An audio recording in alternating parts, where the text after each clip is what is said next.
नमस्कार, आदाब, जय भीम, जोहार। मेरा नाम है विशाल आज़ाद। आप देख रहे हैं न्यू मिशन टीवी। साथियों, अभी हम फिलहाल हैं उत्तर प्रदेश के महाराजगंज ज़िले के फरिंदा विधानसभा में, जहां पर लोग आज 1 जनवरी को नया वर्ष, नया साल मना रहे हैं। वहीं पर आज आज़ाद समाज पार्टी भीम आर्मी के कार्यकर्ता हैं जो शौर्य दिवस मना रहे हैं। साथियों, हम इनसे कुछ चर्चा करने की कोशिश करेंगे।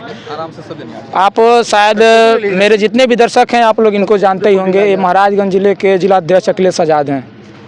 आज लोग 1 जनवरी को नया साल मना रहे हैं, काफ़ी खुशियाँ मना रहे हैं। आप लोगों को क्या ज़रूरत पड़ी कि आप लोग शौर्य दिवस मना रहे हैं? हम बाबा साहब को याद करते हुए, जब बाबा साहब जिंदा थे तो 500 सुरमहार 1 जनवरी 1818 में जब लड़ाई लड़ी थी, तो बाबा साहब खुद अपने साथियों के साथ महाराष्ट्र आ जाते थे भीमा कोरेगांव पे।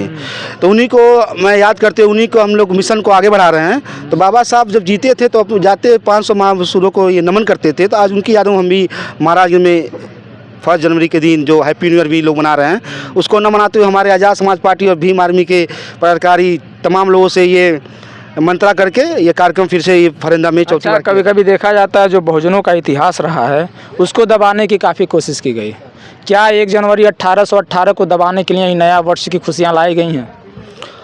अब इसके बारे में तो हो भी सकता है, क्योंकि हमारे महापुरुष उस समय पढ़े लिखे बहुत कम हुआ करते थे और शासन सत्ता जिनके हाथ में आई वो नहीं चाहते थे कि हम अपना इतिहास जानें। तो बाबा साहब ने जब इस बात को जाना, महाराष्ट्र में मैं किताब पढ़ता हूँ भीमा कोरेगांव का इतिहास में, तो वो जाते थे, नमन करते थे कि हमने और हमारे 500 महावीरों ने जो गले की हंडी थी, पीछे झाड़ू थी, उसको त्याग करके लड़ाई इसलिए लड़ी गई थी कि भाई उस समय हमारे ऊपर मनुवादी लोग बहुत हावी हुआ करते थे। अंग्रेज के जो है वर्ण व्यवस्था थी, उसमें हम लोग बहुत शुद्ध से समझिए हम दबे हुए थे।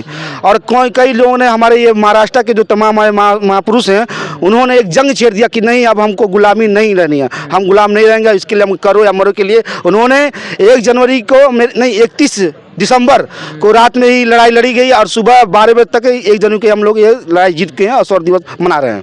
अच्छा, संविधान लागू हो गया है, 70-75 साल हो गए हैं। लोग कहते हैं क्या पीछे चीज़ याद करते हैं, संविधान लागू हो गया है, हक अधिकार का समता समानता का मिल गया है और आप लोग मिलजुल करके रहिए, फिर भी आप लोग क्यों इतना अपना अलग का इतिहास दोहराते जा रहे हैं? देखिए, सबसे पहले आपका बहुत बहुत धन्यवाद। यहाँ पर आए हुए सभी सम्मानित साथियों का बहुत बहुत धन्यवाद। जैसा कि संविधान लागू हो गया, काफ़ी साल हो गए, लेकिन जो समानता हम सबको मिलना चाहिए, बहुजनों को मिलना चाहिए, वो समानता नहीं मिल पा रहा है। क्योंकि चाहे सत्ता का वो हो या फिर मनुवादियों का, ब्राह्मणवादियों का वर्चस्व हो, वो अपना वर्चस्व कायम करने के लिए हम सभी बहुजनों को 85% जो भी हैं उनको बांटने के लिए तरह तरह की रणनीति, कूटनीति करते हैं और असमानता पैदा करते हैं। अच्छा, इस देश में काफ़ी वर्ग के लोग हैं, काफ़ी जातियां हैं, लेकिन केवल आप ही लोग क्यों मनुवादियों के ऊपर टारगेट करते हैं, ब्राह्मणवादियों के ऊपर टारगेट करते हैं? जी, जैसा कि हम लोग टारगेट नहीं करते हैं, सर्वप्रथम वही लोग क्या है कि टारगेट करते हैं। जैसे पिछड़ी जातियां हैं, अनुसूचित जातियां हैं, अनुसूचित जातियों में जो हमारी कौम के लोग हैं, चमार जाति के जो होते हैं समुदाय के लोग, वो शुरू से ही क्रांतिकारी रहे हैं और अपने हक हुकुम की लड़ाई के लिए हमेशा बढ़ चढ़ के हिस्सा लिए हैं और सामना किए हैं मनुवादियों का, ब्राह्मणवादियों का। तो इनको दबाने के लिए ये लोग तरह तरह की साजिश करते हैं। तो हमारे लोग जो हैं, हमारे कौम के लोग जो हैं कि इनके बहकावे में न इनके दबाव में आने वाले नहीं हैं, डट करके सामना करने के लिए तैयार हैं। क्या आपको लगता है कि इस तरह की रैलियां निकालने से, जुलूस निकालने से बाबा साहब जी का मिशन पूरा हो जाएगा? जी, इस समाज में जागरूकता लाने के लिए, समाज में अपनी बात को रखने के लिए, हमारे महापुरुषों के यादगार को ताज़ा करने के लिए, कि हमारे इतिहास को जनाने के लिए हमको ये सब करना पड़ रहा है। जुलूस और शोभा यात्रा के द्वारा हम लोगों को अपनी बात को बताने का काम करेंगे। इसलिए यही एक माध्यम है हमारे पास कि ताकि हमारे महापुरुष, हमारे विचारों को, हमारे जो योद्धा लोग हैं, जो लड़ाइयाँ लड़े हम, जिसकी वजह से हमारी वजूद है, तो इसलिए ज़रूरी भी है कि हम अपनी शांतिपूर्वक संवैधानिक तरीके से हम लोग जुलूस और शोभा यात्रा निकाले हैं। अच्छा, मूर्तियों को लेकर के काफ़ी देश में विवाद होता रहता है। कुछ लोग देवी देवता भगवान को मानते हैं, मूर्तियों में विश्वास रखते हैं, आप लोग बाबा साहब जी की मूर्ति में विश्वास रखते हैं। क्या लगता है, बाबा साहब कहते हैं हमको पूजना नहीं, हमको पढ़ना है, लेकिन देखा जाता है आप लोग भी मूर्तियों को ही पूजते रहे हैं जिसको बाबा साहब ने दूर हटने के लिए कहा था। नहीं, जैसे ये हमारे भारतवर्ष में मूर्तियों में ही लोग विश्वास करते हैं। बाबा साहब नहीं बोले हैं कि हमारी मूर्ति लगाओ, हमारा पूजा करो। उन्होंने ये बोला है कि जो हम मार्गदर्शन दे रहे हैं उस पे चल के अपना और अपने समाज का कल्याण करो और हो सकता है। इसलिए बाबा साहब की मूर्ति लगाते हैं कि जो हमारे 85% हैं उनको लगे कि हमारा भी कोई है। बिना मूर्ति का और बिना जुलूस निकाले किसी को हम दर्शा नहीं पाएंगे।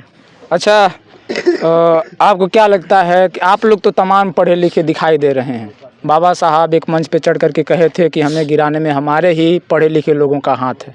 आपको क्या लगता है कि जो पढ़े लिखे लोग हैं पढ़ लिख करके बाबा साहब का सपना पूरा कर रहे हैं, साकार कर रहे हैं, कि केवल ऐसे रैलियों में ही उपस्थित हो रहे हैं, वैसे नहीं?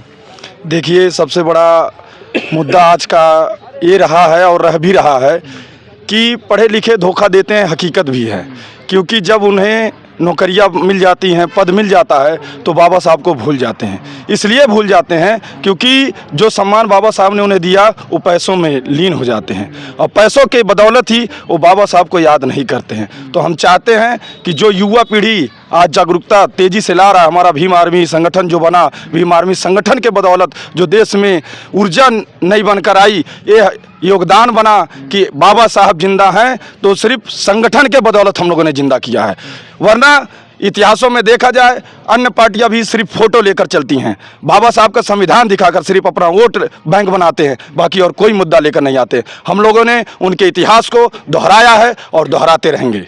अच्छा, आपके पार्टी के, आपके संगठन के जो राष्ट्रीय अध्यक्ष जो हैं, सांसद जी हैं, उनके ऊपर तमाम केसेस चले, 92 मुकदमे भी हैं, काफ़ी जेलें काटे हैं।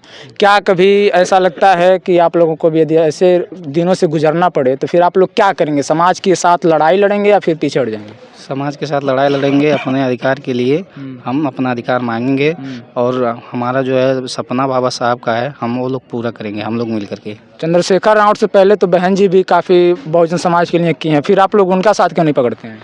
देखिए, समाज में जो एक्टिव रहता है उसी के साथ सब जनता भी जुड़ती है, हम लोग भी जुड़ते हैं। अभी बहन जी भी एक्टिव नहीं है उतना ज़्यादा, चंद्रशेखर भाई एक्टिव है, तो हम लोग चंद्रशेखर भाई के साथ एक्टिव हैं, अभी हम लोग कार्य कर रहे हैं। लेकिन आने वाले समय में अगर जो बहन जी भी चंद्रशेखर भाई से काम हाथ मिलाती हैं तो हम लोग भी साथ में मिलकर आगे। अच्छा, चंद्रशेखर को काफ़ी पार्टियां, काफ़ी लोग इतना टारगेट करते हैं, सौभाग्यवश ऐसा ना हो, लेकिन यदि चंद्रशेखर के साथ कुछ गलत हो जाता है तो क्या, तो फिर तो चंद्रशेखर एक्टिव रहेंगे नहीं, तो फिर क्या उनके पार्टी के साथ क्या होगा, उनके संगठन के साथ क्या होगा? आप लोग मजबूती के साथ पकड़े रहेंगे कि फिर छोड़ करके चले जाएंगे? राजनीतिक जीवन में आरोप प्रत्यारोप लगते रहते हैं, क्योंकि जो इंसान काम नहीं करता है वो विरोध होना स्वाभाविक है। काशीराम साहब कहते थे जो इंसान काम करता है उसका विरोध होता है। राजनीति में विरोध होती रहती है। अब जब मतलब जब लगता है मतलब उनके ऊपर, तो भाई कोर्ट के माध्यम से जो फैसला होती है, लेकिन हम भाई के साथ हमेशा खड़े रहेंगे क्योंकि उन्होंने संवैधानिक तरीके से हमें बोलना सिखाया, राजनीति में लोगों से मिलना सिखाया और तमाम संगठन। आकाश आनंद का एक भाषण बड़ी वायरल होता है, बसपा के जो राष्ट्रीय संयोजक हैं, वो कहते हैं कि चंद्रशेखर तो केवल ऐसे ऐसे बच्चों को पकड़ करके, दिखाना तो इन सबको, ऐसे ऐसे बच्चों को पकड़ करके उनके ऊपर लाठियाँ चलवाते हैं, FIR करवाते हैं, उनको जेल भेजवाते हैं, इनकी भविष्य बर्बाद करते हैं। इस पे आप क्या कहना चाहेंगे? उनका घमंड टूट चुका है क्योंकि नगीना की जनता ने उनको बहुत ढेर सारा प्यार वोट से उनको संसद में आज बोल रहे हैं, तमाम SC ST OBC के वर्ग को आवाज़ उठा रहे हैं। अभी बीच में उन्होंने मासिक के लिए छुट्टी के लिए अवकाश आवाज़ उठाए हैं। तो भाई अपना काम कर रहे हैं, लोगों का काम है आरोप लगाना, हमारा काम है अपना काम करते रहना। आप युवा हैं, युवाओं को लेकर के क्या कहेंगे? युवाओं के साथ ही हम चलेंगे। युवा गलत रास्ता पकड़ ले तो नहीं पकड़ेगा युवा। हाँ, चंद्रशेखर के साथ हैं, मायावती के? चंद्रशेखर के साथ हैं। लेकिन आज का जो दिन है स्वर्ण दिवस, ये तो पूरे बहुजनों के लिए है, तो फिर आप केवल चंद्रशेखर के संगठन में ही आकर के क्यों इसको मनाएं? हम बहुजनों के साथ ही रहेंगे, मिलकर मनाएंगे। साथियों, ये रहे हैं आज़ाद समाज पार्टी भीम आर्मी के कार्यकर्ता, जो लोग आज सर्व दिवस के रूप में आज़ाद समाज पार्टी भीम आर्मी के तत्वाधान में ये लोग आज महाराजगंज जिले के फरिंदा विधानसभा में अपना काफ़ी बेहतर तरीके से जुलूस निकाले हैं। साथियों, आप लोग काफ़ी, हम बड़े लोगों से, जो जिलाध्यक्ष हैं, उपाध्यक्ष हैं, काफ़ी लोग हैं जिनसे हम तमाम बातें किए हैं। कुछ बातें रखनी है। साथियों, आप लोग कमेंट करके अपनी प्रक्रिया जरूर दीजिएगा और इस वीडियो को काफ़ी ज़्यादा शेयर जरूर कीजिएगा जी। नहीं कुछ नहीं। साथियों, थोड़ा सब लोग आ जाइए इधर, सामने आ जाइए सब लोग, जो पीछे खड़े लोग आ जाइए, सब लोग आ जाइए तब।